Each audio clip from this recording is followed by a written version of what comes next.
बेटी हमेशा अच्छी होती है। लड़की जो होती है, जब वो बेटी होती है हमेशा अच्छी होती है। जब दोस्त बनती है तब भी अच्छी होती है, जब बहन बनती है तब भी अच्छी होती है। पता नहीं पत्नी बनने के बाद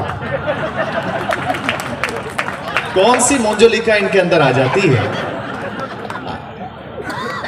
ऐसा ही है। लेकिन मैं, जैसा मेरा परिचय दिया गया, मेरे बारे में बताया गया, हास्य के कवियों कोई टेंशन लेना नहीं। 10-15 मिनट आपके बीच में हूं और जितनी भी देर मैं यहां पर हूं आपका सिर्फ ध्यान चाहता हूं और कुछ नहीं चाहता हूं। हमारे पास कोई यंत्र तंत्र नहीं है, कोई तबला ढोलक पेटी नहीं है, केवल हमारे शब्द हैं। हम हमारे शब्द से आप तक पहुंचने की कोशिश करेंगे और जहां बात आप तक पहुंचे आपकी प्रतिक्रिया मिलती रहे, क्योंकि ये दो तरफा मामला होता है। बात यहां से कही जाती है, वहां से सुनी जाती है, सराही जाती है, तब यहां से दूसरी बात कही जाती है।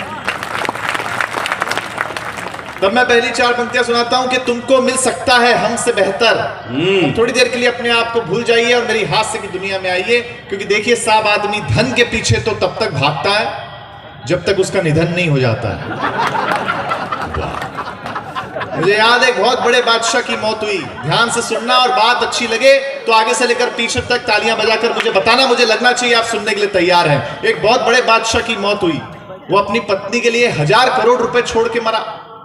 उसकी पत्नी ने घर के नौकर से शादी कर ली। उस दिन नौकर ने कहा कि मुझे अब तक ऐसा लगता था कि मैं मालिक के लिए काम करता हूं, आज समझ में आया मालिक मेरे लिए काम करते थे। वाह वाह वाह वाह वाह। सुनाता हूं कि तुमको मिल सकता है हमसे बेहतर, हमको मिल सकता है तुमसे बेहतर, लेकिन तुम और हम दो घर मिल जाए तो कुछ और नहीं हो सकता फिर इससे बेहतर। वाह वाह, बहुत अच्छा भाई रोहित जी, बहुत अच्छा, बहुत अच्छा है। लेकिन अद्भुत है बात तो। खैर, बिहार अपने आप में अद्भुत प्रदेश है। जब जब हम आते हैं हमें बहुत अच्छा लगता है। मतलब अगर बिहार में सुना दिया जाए, बिहार का आदमी अगर किसी को सुन ले, उसको भी पद्मश्री पुरस्कार दिया जा सकता है। यहाँ सुनाना बहुत कठिन काम है। हमें आदरणीय सभापति जी बता रहे थे, हमें जब इनके घर थे, बोले एक प्रवचन करता है, उन्होंने प्रवचन में कहा कि देखो, जो इस जन्म में नर है वो अगले जन्म में भी नर ही होगा, और जो इस जन्म में नारी है वो अगले जन्म में भी नारी ही होगा। इतना सुनते ही एक बूढ़ी अम्मा उठ करके जाने लगी।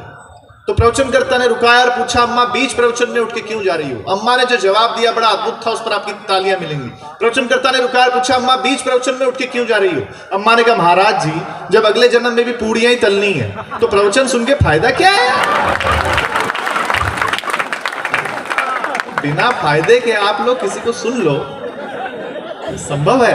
वाह वाह, संभव भी नहीं है। मतलब अद्भुत मामला। अभी हम आ रहे थे, कार हमारी चल रही थी। हम जिस भी प्रदेश में होते हैं, जिस भी शहर में होते हैं, मान लीजिए अगर कभी ड्राइवर हॉर्न बजा दे तो सामने जो गाड़ी वाला होता है वो हट जाता है, वो रास्ता देता है। आपके ऐसा नहीं है? सही बात। हमारे ड्राइवर ने हॉर्न बजाया, आगे पीछे मुड़ के देख रहा है, बोले बजाया कौन है? इतनी हिम्मत किसकी हो गई? फिर दिनेश बावरा जी गोरखपुर से आते हैं, इन्होंने ड्राइवर को समझाया, बोले भाई ये बिहार है, रहने दे, कट्टा वट्टा निकाल लिया, मुश्किल हो जाएगी। अद्भुत मामला है आप लोगों का। मतलब बता रहे थे मुझे सुनील जोगी जी, बहुत वरिष्ठ कवि हैं, आज इनको सुनिएगा, बहुत आनंद देंगे। बहुत साल से बिहार आ रहे हैं। इन्होंने बताया, बोले एक बार का सच्चा किस्सा है रोहित, तुमको बताऊं, बिहार को हल्के में मत लो। मैंने कहा क्यों? बोले यहाँ के एक लड़के ने अपना आईफोन बेच करके कट्टा खरीद लिया। मैंने कहा फिर क्या किया? बोले कट्टा दिखा दिखा के 10 आईफोन जमा कर लिया।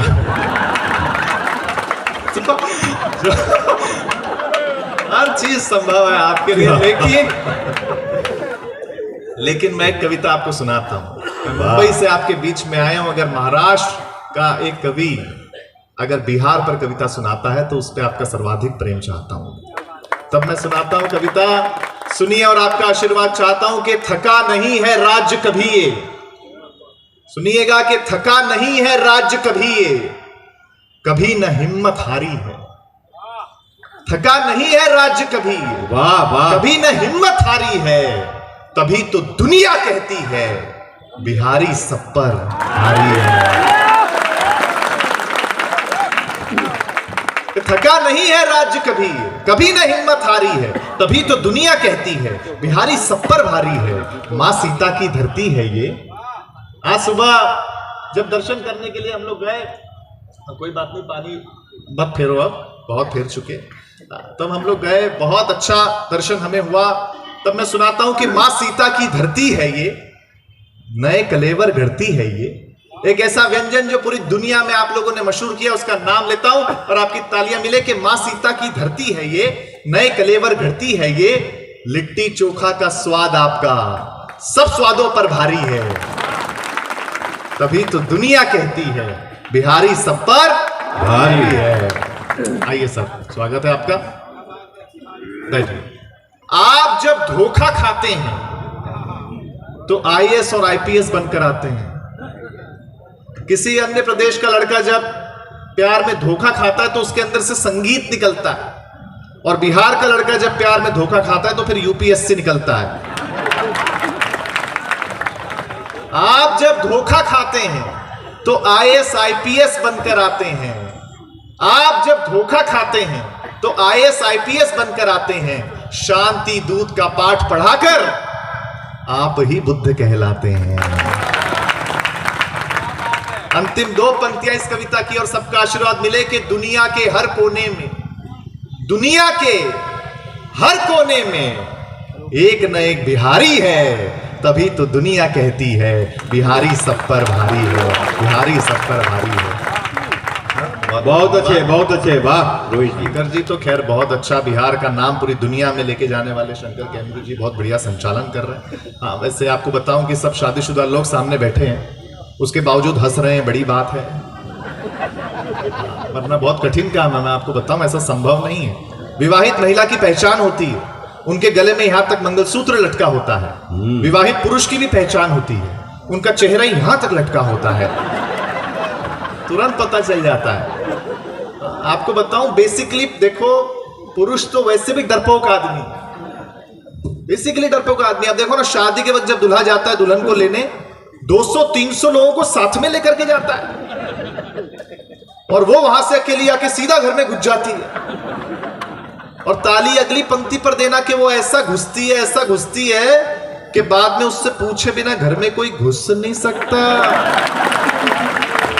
वाह वाह वाह वाह वाह। पत्नियों की कोई बात ही नहीं है। मतलब मैं आपकी जानकारी के लिए बताऊं कि पिछले दिनों मेरी भी पहली बार शादी हुई। हाँ, तो बड़े लोगों ने समझाया कि नहीं नहीं, शादी होती है तो गिफ्ट देना पड़ता है, घुमाने लेके जाना पड़ता है। मैं बड़ों की बात में आ गया, कभी आप भी आए होंगे। तो मैंने सोने का हार खरीदा, पत्नी को गिफ्ट किया, उसने देखा, उसको बड़ा पसंद आया, वो पहनने लगी। पहनते पहनते पूछा, ये असली तो है ना? मैंने कहा असली होना चाहिए, वरना 35 रुपए गए पानी में। कोई जवाब नहीं। मतलब बबलू जी, मैं आपको सच में बताऊं, आपने तो बहुत खर्चा किया, हम ऐसा नहीं करते। मतलब मेरी पत्नी ने कहा कि तुम पूरी दुनिया घूमते हो, मैं घर में बैठी रहती हूँ, मुझे घुमाने लेके चलो। बात पहुंचे तो बताना, बहुत बारीक बात कहने जा रहा हूं। पत्नी पीछे पड़ गई, बोले घुमाने लेके चलो, घुमाने लेके चलो, घुमाने लेके चलो। मैं उसे शमशान घाट पे ले गया। वो बोली कैसी जगह ले आए हो? मैंने कहा, पगली, लोग मरते हैं यहाँ आने के लिए।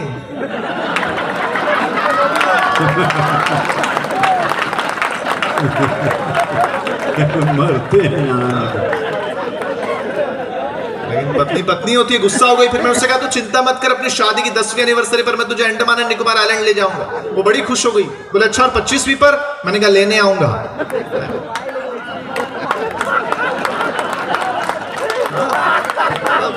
लेकिन आज मुझे सच में आदरणीय देवेश जी बहुत प्यार करते हैं। हम तो इनके घर, एक तो एक अच्छी बात मुझे ये लगती है, इसलिए नहीं कि आज के कार्यक्रम के आयोजक हैं इसलिए मैं कह रहा हूं। मैंने जब जब हम बिहार आए और इनके यहाँ रुके, हमने देखा कि कम से कम रोज 50-100 लोग अपनी अपनी सुझाव लेकर के आते हैं, अपने अपने काम लेकर के आते हैं, चाहे वो किसी भी धर्म के हो, किसी भी जाति के हो। आदरणीय सर उनकी मदद करते हैं, ये अपने आप में एक बहुत बड़ी बात है। मैं चाहता हूं, क्या बात है सर, अद्भुत है। तो सर मुझसे कह रहे थे कि नहीं नहीं, शादी में इतना जल्दी कैसे पीड़ित हो गया, क्या समस्या है बता। मैंने कहा सर क्या करूं, मेरी पत्नी हर दूसरे दिन पैसे मांगती है, 5,000 रुपए दो, 10,000 रुपए दो। तो इन्होंने पूछा, बेटा तेरी पत्नी इतने पैसों करती क्या है? मैंने कहा मुझे क्या पता, मैंने कभी दिए ही नहीं, अपने को क्या पता। लेकिन मैं आपको बताऊं, देखो पति और पत्नी का रिश्ता भी ना सर कांग्रेस और बीजेपी जैसा ही होता है। हाँ, मतलब हमारे घर में भी वही हालत है। तो मेरी पत्नी भक्त है, तो मैंने एक दिन उससे कहा, देख यार तू चिंता मत कर, आज के बाद मैं तुझे लड़ाई का कोई अवसर नहीं दूंगा। अब वो भक्त है, उसने कहा मैं तुम्हारे दिए हुए मौकों की मोहताज नहीं हूं, मैं आत्मनिर्भर हूं। और अगली बात लेकिन जो मैंने कही, सारे पुरुषों की तालियां इस पर चाहता हूं जो अगर मैंने सही बात कह दी और सही जवाब दिया हो। मैंने कहा देखो महिलाओं, आप कितना भी आत्मनिर्भर हो जाओ, कितना भी आत्मनिर्भर हो जाओ, तुम सुंदर लग रही हो, ये सुनने के लिए तो हम पुरुषों पे निर्भर रहना पड़ेगा यार। बहुत अच्छे, बहुत अच्छे, वाह। मैं तो सच में महिलाओं का बहुत सम्मान करता हूं, बहुत सम्मान करता हूं, क्योंकि महिलाओं को आप जो भी कुछ दें बदले में आपको ज्यादा लौटाती हैं। जैसे आप इन्हें मकान दें, ये आपको घर करके देती हैं। आप इन्हें अनाज दें, ये आपको भोजन बना करके देती हैं। आप इन्हें मुस्कुराहट दें, ये आपको अपना दिल दे देती हैं। मतलब आप महिलाओं को जो भी कुछ दें बदले में आपको ज्यादा ही लौटाती हैं। तो यदि हम इन्हें कोई छोटी मोटी तकलीफ दें, ताली कम बजा रहे हो आप, एक बार जोरदार तालियां बजाओ। अंतिम रूप से बहुत अच्छा, अंतिम रूप से मैं कविता छोटी सी सुना देता हूं, सीमित समय है। बहुत अच्छा लगा आपके बीच आके। वैसे मैं आपको बताऊं, मैं बहुत कॉन्फिडेंस वाला कवि हूं। हाँ, बहुत कॉन्फिडेंस वाला कवि हूं सर मैं। आज पे फिर भी बहुत लोग हैं। पिछले प्रोग्राम में केवल एक श्रोता बैठा था सामने, मैंने 2.5 घंटे सुनाया। फिर मैं उतर के उसके पास गया, मैंने कहा नमस्ते भाई साहब, लगता है आप मेरे बहुत बड़े फैन है। वो बोला फैन है? मैंने कुछ नहीं, मैं तो माइक वाला हूं। तू खत्म करे तो मैं लेके चलूं। मैंने आपको हंसाया, लेकिन अब अंतिम 1 मिनट में आपका मांगता हूं, मैं कविता सुनाना चाहता हूं आपको। और मुझे पूरा भरोसा है कि आप बहुत अच्छे से कविता सुनेंगे। बहुत वायरल हुई, करोड़ों मोबाइल तक ये पहुंची, लेकिन मैं आज लाइव अगर आपके बीच में सुना रहा हूं तो मुझे आपका आशीर्वाद, आपका प्यार चाहिए। सुनिए। हम लोगों ने बहुत तरक्की कर ली, हम अच्छी जगह वेकेशन पे जाते हैं, लेकिन हमने बहुत कुछ खो दिया है। और क्या खोया है मैं वो बताने की कोशिश कर रहा हूं, और आपकी तालियां, आपका आशीर्वाद मांगता हूं। सुनिए कि जब हम अनपढ़ थे तो हम गांव में रहते थे। सुनिए कि जब हम अनपढ़ थे तो हम गांव में रहते थे। हम पढ़े लिखे हो गए तो तनाव में रहते हैं। जब हम अनपढ़ थे तो अंधेरे में रहते थे, बिजली नहीं होती थी उस वक्त। महसूस करिएगा अगली पंक्ति पर, जब हम अनपढ़ थे तो अंधेरे में रहते थे। हम पढ़े लिखे हो गए तो लोगों को अंधेरे में रखने लग गए। जब हम अनपढ़ थे तो पैसा परिवार के एक मुखिया के पास होता था। क्या कहा? जॉइंट फैमिली कल्चर से आए हुए लोग हैं। जब हम अनपढ़ थे तो पैसा परिवार के एक मुखिया के पास होता था और सब सुखी होते थे।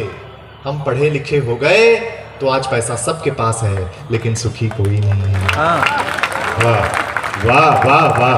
3 जनरेशंस यहां बैठी हुई हैं। आखिरी पंक्ति सुना करके अपना स्थान लूंगा।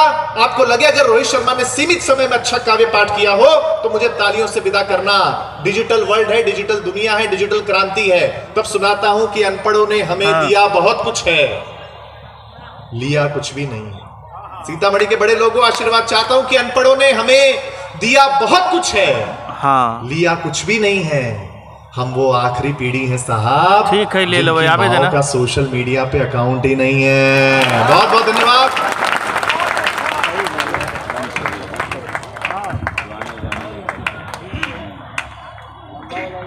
ठीक।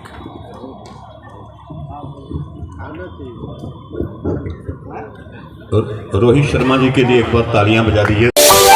दिल्ली और पटना के बच्चों जैसा शिक्षा अब आपके बच्चों को भी मिलेगा। तुरंत अंग्रेजी medium and international school Pipra Bishanpur Parihar.